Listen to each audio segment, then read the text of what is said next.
Hi, I'm Madonna. I'm a naturopath kinesiologist from New Leaf Natural Therapies here in Wynnum in Brisbane in Australia, and this is Sinoux. And today I'm going to show you the connection between the jaw and the hip. I know it doesn't sound like there's probably a connection there, but there is.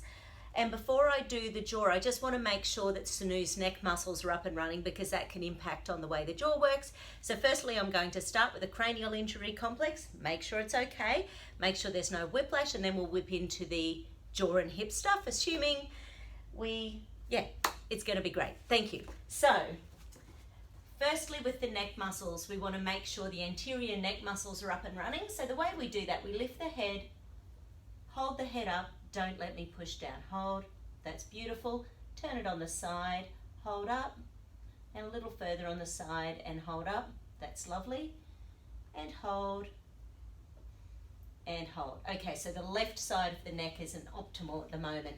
And you can imagine if this isn't working, that might be affecting the jaw, so we've got to get that working. Now the neck muscles relate to the stomach meridian in Chinese medicine. I'm also going to check the posterior neck extensors. Hold down, don't let me lift up. That one's fine. Because they relate to the stomach meridian, I'm also going to check the pec major clavicular muscles, which are to do with stomach as well. Hold up, I'm coming down and out, that's perfect. Hold up, I'm coming down and out, that's fine. So it might just be a left meridian problem. Now, with kinesiology, I was about to just go do my quick little thing that I always do, but I thought I'd point out that you can actually muscle test up what the priority correction is. So with things to do with the stomach meridian, it might be the neurolymphatic points, and the body actually is saying a yes to that. It could be the neurolymphatics or the... Okay, so those little spots at the base of the skull are showing up as well. Or it could be something to do with... Okay, so it's not showing up the emotional stress release points. So it means that you can actually muscle test to see which points are going to be the most active. But what I tend to do, because I've got a lot of experience, I tend to go through a series of 2, 3, 4 things that I know are only going to take me 10, 20, 30 seconds, and then I recheck, and 90% of the time we've got a change in the energy in that muscle. So these ones are neurolymphatic points that send energy to the neck muscles. And at the base of the skull, in here, there's some little points that send blood supply to the muscle. And I'm just going to rub up and down those cervical bones at the rear as well. And just give the neck a little bit of a stretch. Wow, that's tight. And just for fun, since it's only on the left side, I'll also run the stomach meridian, which I didn't check, but I like doing it anyway. It's a bit of fun. The meridians are great because if there's blockages energetically along the whole length of the body, it just helps to move it along. So let's check it out. And lift. Now the central one was okay, it was the 10%. And hold up, and the 45 degrees, sorry, not percent. Beautiful.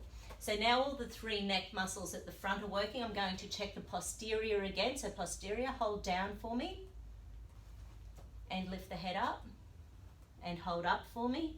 And now that's unlocking. That one actually wasn't locking before. So this is a classic whiplash. When you activate the posterior neck extensors, and in kinesiology terminology, we're stacking it in or saving it in there, and then you recheck the front of the neck, and if it unlocks, that's a classic whiplash. Now with whiplashes, it can be emotional, spiritual, physical. So a lot of people say, I've never been in a car accident, I've never, had that sort of injury, but it can be anything minor structurally as well. It can be walking underneath a house that's just a little bit too low and bonking your head, or getting into a car and not quite manoeuvring your head properly to get into the car driving position or something like that. So I've just done a little bit of a whiplash treatment. Hold down, don't let me lift up, and head up again, and don't let me push down. And now that's locking. Now the other thing I wanted to check for was a cranial injury. So pop your right hand on the right jaw and head up in relation to any and all cranial injury complex. Hold up for me nice and strong, and that's unlocking. Now the right jaw is, which we're going to do shortly, is a stress jaw, but I'm going to do that as part of the jaw and hip stuff in a moment. But the cranial injury complex is about when you connect the ocular reflex points. So they're the reflex points that help you see, and then you give a tiny little tug and wiggle on the ears. So they're the auditory reflex points. So we're connecting them in with the ocular points. We're going to go up and down the neck. So they're the cervical reflex points in the neck. Give it a bit of a pull. And then I'm going to just gently tug the cranial bones apart. Nice and gently. Because if we've got whiplashes and cranial injury complexes, the bones of the skull are just more jammed than what they should be. And all day long, the bones of the skull are supposed to gently, as we breathe, the bones of the skull with the muscles are supposed to gently move in and out and massage the pineal gland and the pituitary gland and the brain underneath there. So when we do hormonal balances in kinesiology, particularly in N.O.T, Neural Organisational Technique, quite often we make sure that we do this stuff for the cranial injury complex, because if your skull is jammed, there's no way your pituitary gland, pineal gland, hypothalamus, those little glands in the brain are getting that gentle massage they're supposed to be getting all day, every day. Okay, right hand on the right jaw, any and all cranial reflex points, and hold up for me, nice and strong, beautiful. Okay, now when our jaw is out, now there's a couple of things about the jaw. One of the theories that I heard a long time ago was that all day long the brain is checking how tight your jaw is. The jaw is very much involved in fight and flight. So it's involved in how tight the rest of the muscles are in the body. It's involved in how tight your spinal cord is. It can be involved in discs that are starting to flatten between your vertebrae and the spine, because anything to do with the jaw, if it starts jamming, then usually what's going on, the jaw can be jammed, the sphenoid bone can be jammed, it can be jammed in the tip of the skull, it can be jammed in its C3 and all the way along your spine down to the tailbone. All that can be tighter than what it should be. So, and we've done that little process before if you check out the N.O.T face down protocols that we've had a look at. Now I'm just going to check glute medius first, so it's a muscle on the side of the hips. Hold out, beautiful, that's locking nice and strongly, and hold out. Oh, is it feeling better with the bandage? I haven't walked far enough to find out. Okay. So that muscle is locking. So now I'm going to get Sinoux to put 2 fingers either side of the jaw. And hold out nice and strong, and that's unlocking. So if you take that off again, just to show you again, hold out nice and strong, that's locking. Pop your fingers on the jaw. So all I'm doing is touching the jaw, and that muscle loses all its ability. Now I forgot my little finger cot, so I'm going to have to get you to get 2 fingers, put them in the bottom of the jaw, and just wiggle. So I want you to wiggle the inside of the bottom jaw for about 10 seconds. So what this is doing, there's some little tiny ligaments in here that when we're babies, those start to calcify. And as an adult, if they are too jammed, they can quite change the shape of our jaw. And relax. Now, one of the other things, when that is jammed, it can also throw out where our pubic bone is. So I'm just going to see whether that connection between the mandible, yes, so that's starting to unlock. So I'm getting an unlock with my skippy arm, which means the joints up in here are jammed as well. So, and that will adjust where the pubic bone is sitting. So I'm just going to do a correction to just help to release the condyles of the jaw. Breathe in and out. And on this side, breathe in and out. And breathe in and out. And there's a very similar correction in Bowen technique, if you've ever had that. There's a few other kinesiology protocols that are a little bit similar as well. So once again, 2 fingers either side of the jaw and hold. Beautiful, and now that's locking. Next one I want you to do is 2 thumbs up on the roof of the mouth and hold out. So, okay, so that's the maxilla. So this time what we want to do, and once again, I'm going to get you to pop your, and I want you to push up and out with the breath. So breathe in and out. 3 we're doing, breathe in and out. And breathe in, up and out, and relax. Beautiful. Now that one up there in Chinese medicine relates to the gallbladder meridian, and gallbladder is to do with connective tissue strength. So I'm going to check double anterior deltoid, which is double gallbladder energy in Chinese medicine. That's not so fabulous. But the thyroid also has a bit of a governing effect on ligaments, tendons, so we'll just check thyroid energy. Hold back, hold back. No, it's not showing thyroid at all, but gallbladder energy. So we're going to just rub a neurolymphatic point that adds energy to the gallbladder meridian. Then we're going to use some neurovascular points on the hairline.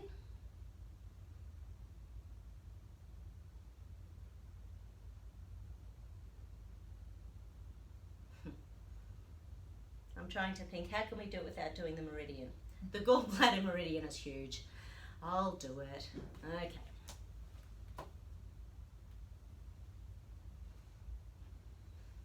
It's never that bad once I start doing it, but it's always a little bit daunting.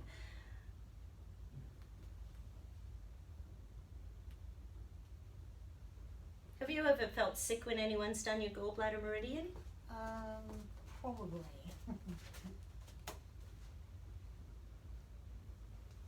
Yeah, the gallbladder meridian is linked with the liver meridian, and liver is about internalized anger and gallbladder is about externalized anger.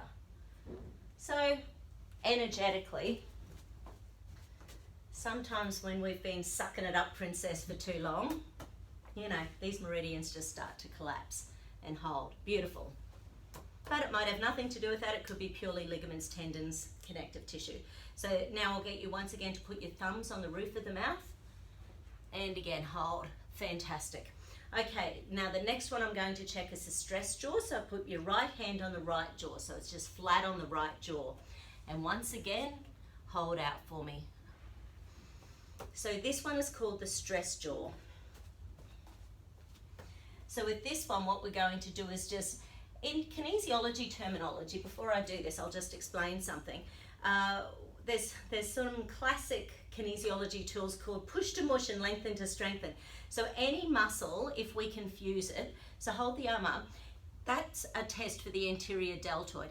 If I push it into the belly of the muscle, into the spindle cells, I'm confusing the muscle and hold, and that will unlock.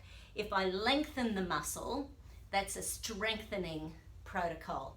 So, and you can push to mush and lengthen to strengthen all day long. So what I'm doing with this stress protocol on the jaw is basically pushing to mushing quite a few of these little muscles around the skull. So that's what I'm doing on here. And I know you can't see that, but I'm pushing to mushing the muscles along here, and then I'm doing it around the ear, those little muscles.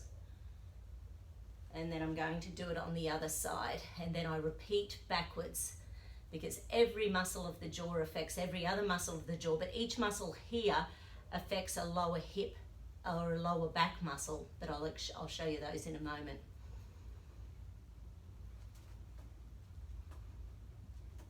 And then these ones in here, the pterygoid muscles, they're the nasty ones. If you rub in your jaw and those ones are sore, they're the ones that cause lockjaw. So is it sore in there? Yeah. So it's a little bit sore. Once again, anything to do with the pterygoid muscles can jam these cranial bones.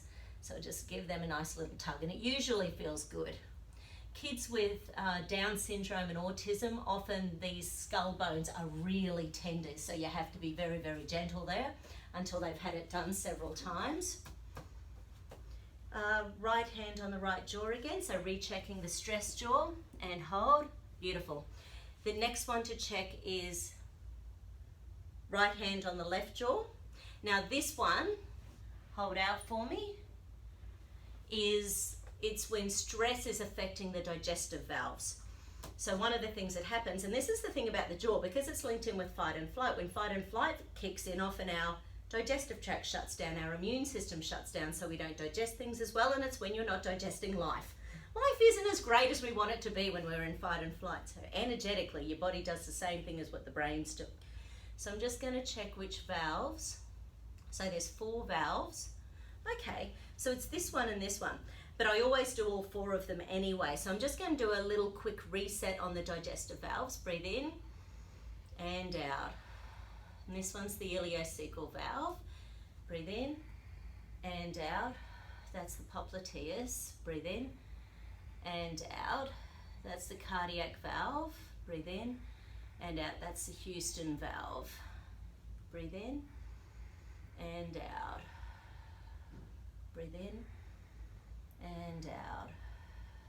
Breathe in and out.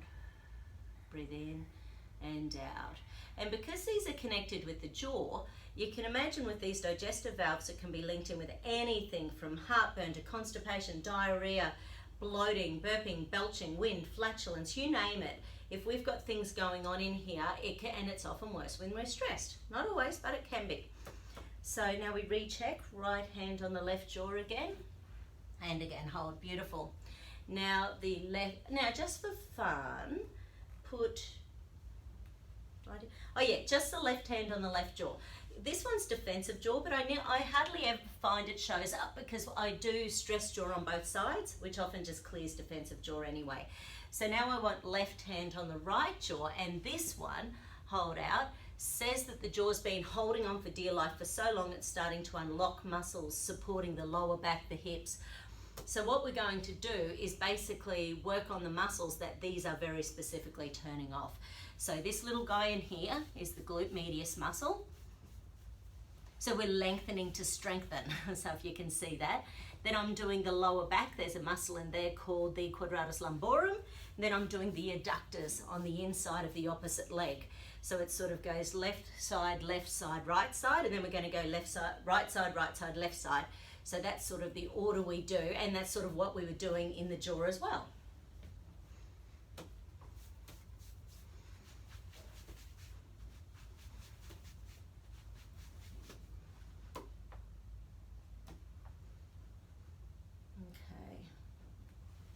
Now I'm also going to give a bit of a wiggle on the areas between here and here, because that little area of the spine sends nerve supply to pretty much everywhere from the lower back down to the feet. So I'm just giving it a bit of a rub either side of the spine. Just wake up those little areas. So now left hand on the right jaw and hold out, beautiful. Now just for fun, left on right and right on left. And hold out for me. Now that's locking. If that wasn't locking, then you would do the centering points, and you would just make sure that because that means the jaw and the hips don't know where each other are, but it's locking. So you would actually do like one of those little centering things that we've done. And then I'll get you to put left on right and right on left again. Lift your head and head down and hold out, and that one's fine as well. That's checking whether the visual centers, which are literally at the back of the head, are agreeing with us that there's been a change in the jaw and the hips. And her body's saying, yes, thank you very much. So, thank you very much.